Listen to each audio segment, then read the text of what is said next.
Bonjour, bienvenue à la présentation Programme R&D collaborative pour optimiser la planification de tâches en réfection de navires.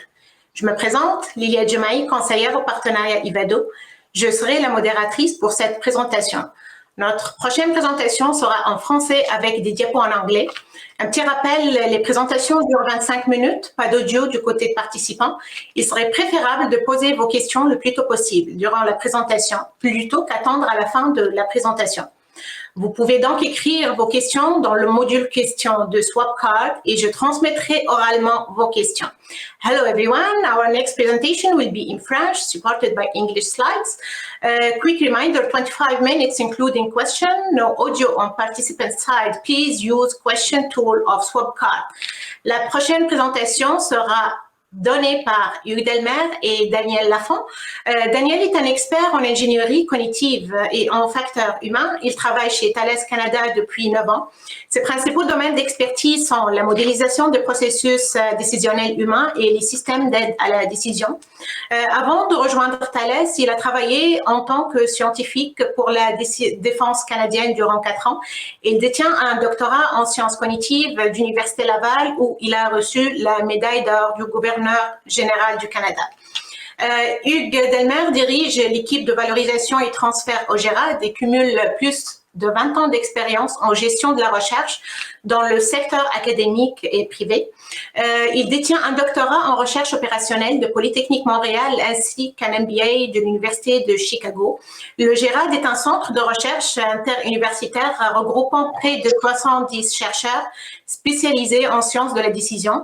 La recherche s'y articule autour de 4 axes: valorisation des données pour la prise de décision, prise de décision sous incertitude, en temps réel, ainsi que dans les systèmes complexes.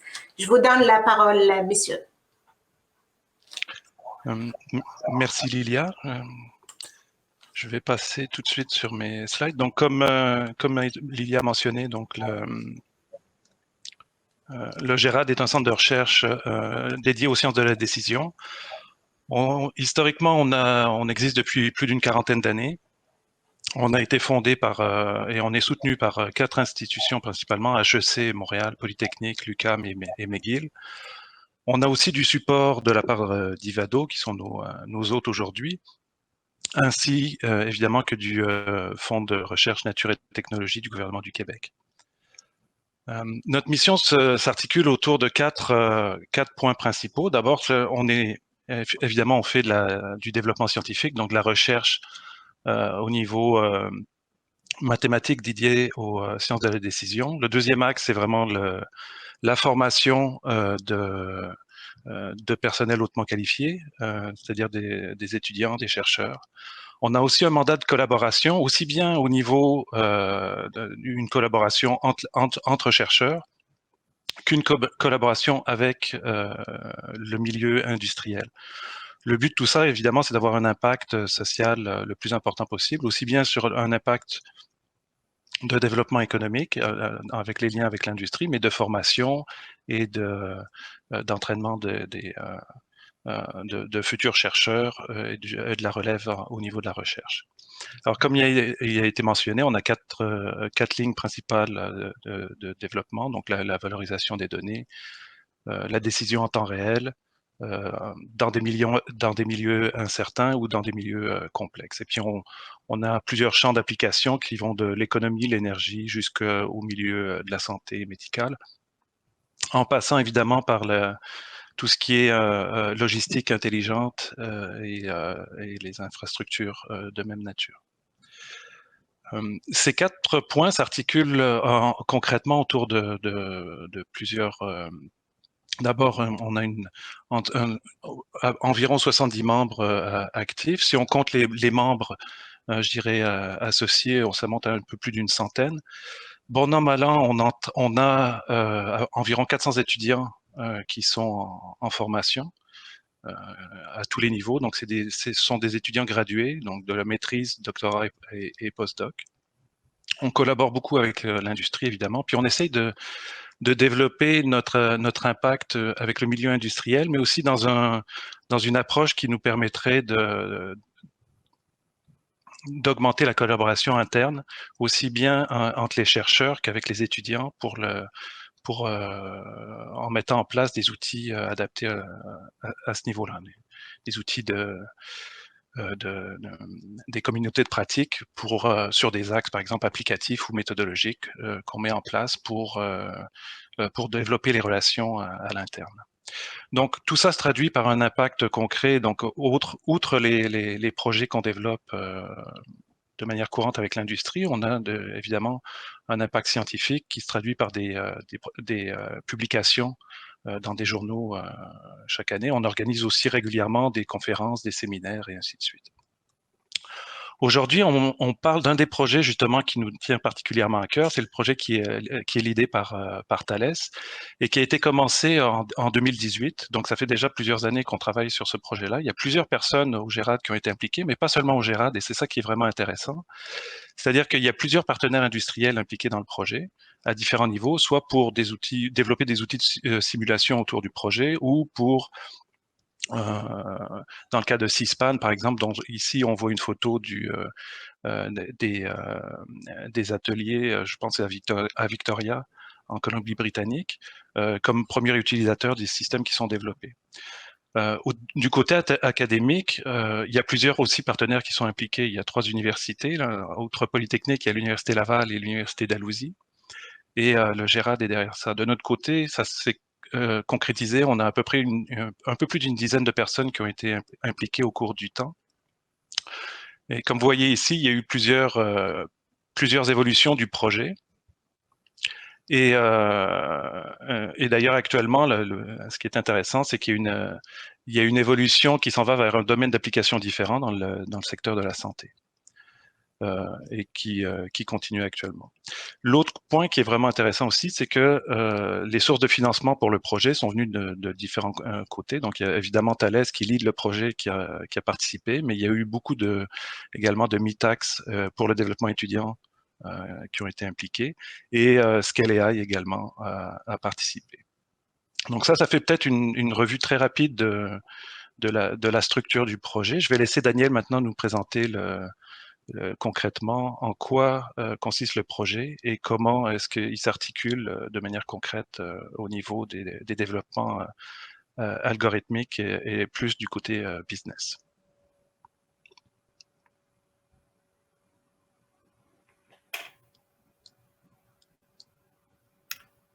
Merci, Hugues.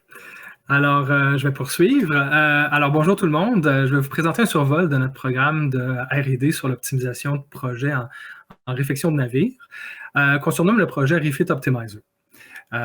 Pour info, Thales Solutions Numériques, c'est une filiale de Thales Canada qui a pour mission d'effectuer des travaux de recherche et d'innovation, ainsi que d'aider à la transformation numérique de l'entreprise. Donc, l'élément déclencheur qui nous a mené à nous intéresser à cette problématique, c'est un contrat qui s'appelle Aegis de la Marine royale canadienne qui a été octroyé à Thales. Et c'est pour la maintenance et le soutien en service de 2 classes de navires. Alors, un défi important qui a été identifié dans ce contexte-là, c'est d'améliorer la disponibilité opérationnelle des navires, c'est-à-dire réduire le temps de réfection, surtout dans les périodes en cale sèche, qui est un temps qui est très, très précieux. On réserve souvent ces périodes de plusieurs années à l'avance. Et aussi de réduire les coûts associés à tous ces travaux. Donc, c'est un projet de R&D, en complément à ça, qui a été proposé afin d'atteindre ces objectifs pour optimiser l'ordonnancement des tâches qui sont planifiées dans ces projets. Alors, le projet Refit Optimizer fait appel à une grande équipe multidisciplinaire qui réunit des expertises complémentaires de plusieurs partenaires, incluant des partenaires académiques et industriels. C'est un écosystème qui est formé et qui s'inscrit dans le cadre du programme Scale AI et bénéficie du soutien de MITAX Accélération. Donc, il y a aussi des étudiants gradués qui font, dans certains cas, des maîtrises et des doctorats sur ce thème-là. Alors, c'est des partenaires qui sont distribués au Québec, en Ontario, à Terre-Neuve et ainsi qu'en Colombie-Britannique et en Nouvelle-Écosse. Ensuite, une première étape dans ce projet, ça a été de mieux comprendre les problématiques des utilisateurs lorsqu'ils planifient ce type de travaux. Donc, en effectuant différents ateliers, des interviews, des visites de chantier, on a appris que la planification initiale, ça demande un effort qui est considérable, qui varie beaucoup d'un projet à l'autre. Alors, certains projets durent quelques mois, d'autres au-delà d'un an. Et la planification initiale se fait typiquement à l'aide de logiciels qui existent déjà, comme MS Project, Primavera P6 ou IBM Maximo. C'est les 3 grands joueurs là-dedans. Et l'effort pour optimiser l'ordonnancement, c'est quelque chose qui se fait manuellement. Alors, les options sont très, très limitées dans ces logiciels. Là, on n'appelle pas ça vraiment de l'optimisation. Des fois, ce qu'ils font, ils peuvent aider à ce qu'on appelle le leveling, alors le nivellement des tâches, tout au mieux. Et donc, c'est quelque chose qui est très demandant et se fait manuellement présentement là, par les experts. Donc, il y a la planification initiale d'une part et il y a la replanification une fois que le projet a commencé.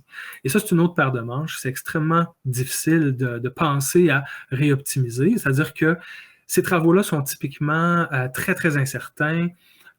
Et donc, l'estime initiale est très différente de ce qui se passe en réalité. Il y a un terme qui s'appelle le growth. Alors, très souvent, lorsqu'on démarre une tâche, qu'on ouvre un compartiment, on réalise qu'il y a plus de travail effectué que prévu initialement. Donc, le replanning est nécessaire en cours de route, mais c'est seulement réactif et c'est juste pour s'assurer que les travaux peuvent avancer. Alors, on n'est pas dans un mode stratégique de réoptimisation ici. Et c'est le processus qu'on aimerait supporter ici. Donc, lorsqu'on parle avec les experts, ce qu'on voit dans leur user pain qu'ils évoquent typiquement, c'est qu'il y a effectivement des pertes de productivité importantes, parce que parfois il y a des conflits entre les tâches qui ne sont pas détectés dans le plan initial, et donc certains travaux doivent être remis à plus tard en raison de ces conflits. Et souvent aussi, il y a des événements, alors par exemple des cérémonies, des événements dans les navires, des événements météorologiques, etc., qui ne peuvent pas être planifiés, mais qui mènent à des pertes financières aussi au projet. Donc, c'est ce qu'on vise à améliorer.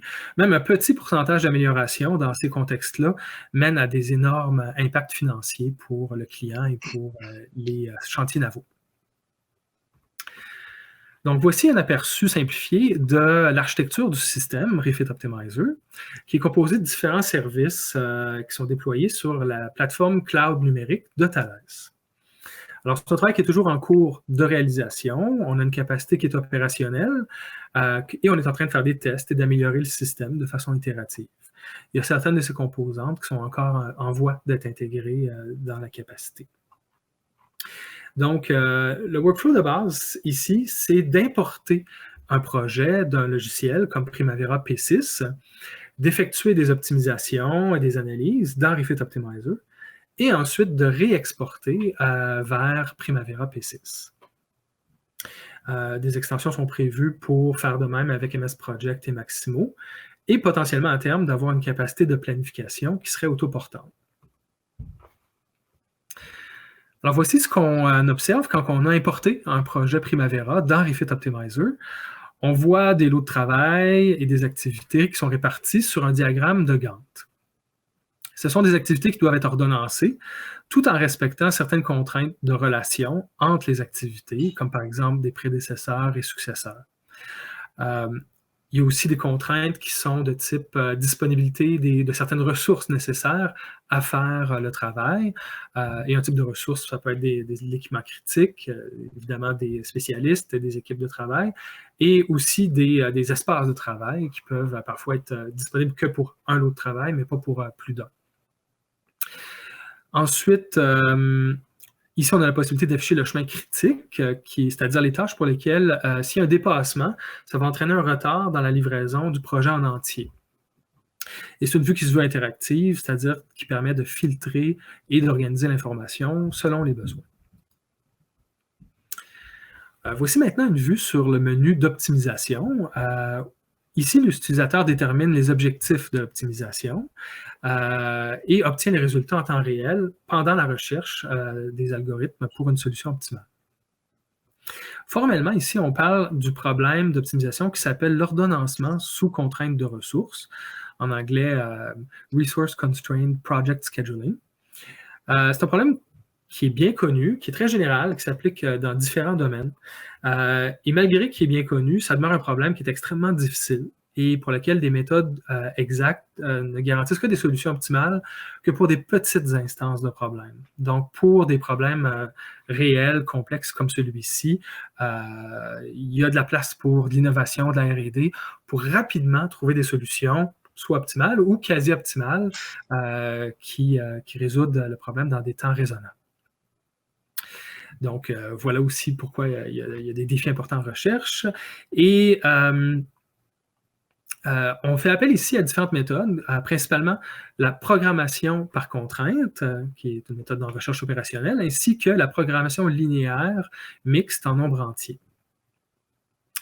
Alors, le but, c'est pas juste qu'on appuie sur optimise et on obtient une solution, ça se veut aussi interactif. Donc, l'utilisateur on veut l'aider à comprendre la solution ici et permettre à l'utilisateur d'éditer et de fine-tuner les solutions. Parce que ce qu'on voit de plus en plus, c'est que certaines informations, certaines contraintes ne sont pas toujours formellement exprimées dans ces plans de projet. Donc, il y a une interactivité entre l'expert et les algorithmes pour atteindre des plans viables. Donc ici, vous voyez rapidement la capacité de comparer deux différents plans. Alors, le but, c'est d'aider l'opérateur à choisir le plan qui serait le meilleur. Donc, on peut comparer différentes options. On peut aussi geler des tâches et ensuite relancer l'optimisation pour permettre justement ce fine-tuning et cette interactivité-là. Et surtout, on veut permettre de replanifier en cours de route, ce qui est typiquement très difficile présentement. Alors, de réoptimiser en gelant ce qui est dans le passé. Ici, vous voyez la composante de simulation. On voit souvent l'importance de la simulation dans ce type de problématique-là. Alors, d'une part, ça permet de faire du forecasting et de communiquer avec le client différents éléments du progrès. Mais la simulation, lorsqu'on y injecte de la variabilité, ça peut être très intéressant pour estimer le risque et comprendre aussi où le risque se situe par rapport à différentes tâches et pourquoi. Alors, grâce à une simulation en pas de temps développée avec Simwell, on permet de mieux comprendre ces problématiques-là et les communiquer à l'opérateur. Alors, voici un exemple de diagramme qui montre, par exemple, quelles étaient les tâches, par exemple, qui ont mené à du growth ou à qui étaient dans le chemin critique, certaines fois et non d'autres. Donc, on parle ici de lancer plusieurs fois une simulation pour observer ces résultats-là. Alors, aussi, un autre élément, c'est d'apporter une capacité d'analyse des contraintes géospatiales. Donc, parfois, surtout dans le domaine plus spécifique là, des chantiers navaux, il y a des tâches, par exemple, la soudure ou d'autres tâches qui font de la fumée, qui font de la radiation, qui vont impacter les tâches adjacentes ou qui vont empêcher d'accéder à certaines salles. Donc, ces contraintes qui se veulent plus de nature géospatiale demandent une certaine connaissance des relations dans l'espace entre les différents work areas. Et on a besoin ainsi d'une capacité d'analyse pour détecter en amont les conflits qui permettraient pas à certaines tâches de se faire en même temps. Donc, c'est une nouvelle capacité qu'on est en train de développer avec Genoa à Terre-Neuve. Ensuite, on a fait aussi différents tests utilisateurs depuis le début du projet. Ça, c'est le plus récent avec C-SPAN en Colombie-Britannique, qui ont donné du feedback très constructif, mais aussi très encourageant sur les capacités de l'outil pour aider justement à les aider dans leur travail quotidien. Je vais aller rapidement. Alors, en conclusion, on a ici un nouvel outil qui se veut interactif pour la planification et la gestion en temps réel de projets complexes comme celui des chantiers navaux. À la base, très important, c'est l'IA à base de modèles ou d'optimisation qui permet de mieux scaler à des grands projets comme ceux des chantiers navaux.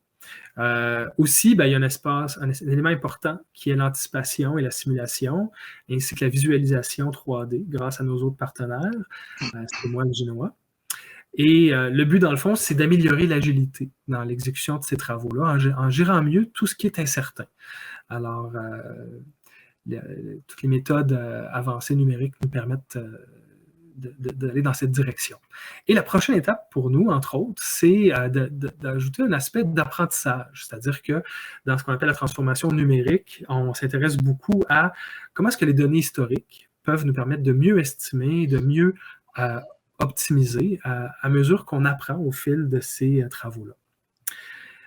Enfin, comme mentionnait Hugues, on a aussi un nouveau use case qui est en développement et c'est d'adapter ça à l'optimisation des cédules pour des blocs opératoires dans les hôpitaux. Alors, à suivre de ce côté. Alors, merci beaucoup pour votre attention. Voici un peu les contacts principaux et quelques liens pour vidéo et site web. Merci beaucoup tout le monde on est rendu aux questions, si vous en avez. Oui, merci beaucoup Hugues, merci beaucoup Daniel pour cette présentation et cette collaboration assez intéressante. Pouvez-vous peut-être un peu partir un peu pour la période des questions? Pouvez-vous nous donner une idée sur les avantages de cette collaboration et les défis que vous avez confrontés aussi? Daniel, tu veux... Alors, oui, ben pour Thales, ben c'était clair que c'était impossible pour nous. C'est un projet très ambitieux, très complexe et on ne pouvait pas le faire par nous-mêmes. D'abord, donc, la capacité d'aller chercher beaucoup d'experts, beaucoup d'expertise complémentaire qui était essentielle et on est très chanceux, je pense, d'avoir autant d'experts dans notre écosystème canadien, local, pour accélérer la mise en place d'une solution comme ça. Donc, les avantages sont économiques pour Thales dans le cadre du programme Aegis, pour l'industrie canadienne, aussi pour la formation et pour l'avancement au niveau de l'innovation et de la recherche appliquée. Enfin, je dirais, pour Thales aussi, il y a un énorme avantage avec les écosystèmes qui nous permettent de faire des leviers avec le financement Thales qui nous a été octroyé, qui sont quand même des leviers très, très intéressants. Enfin, les défis, je dirais que le défi qu'on s'attendait le plus, c'est justement la distribution dans l'espace de tous ces partenaires. Et donc, même avant la COVID, on était déjà devant des défis de travail via vidéoconférence et beaucoup de workshops à distance, souvent, et parfois colocalisés.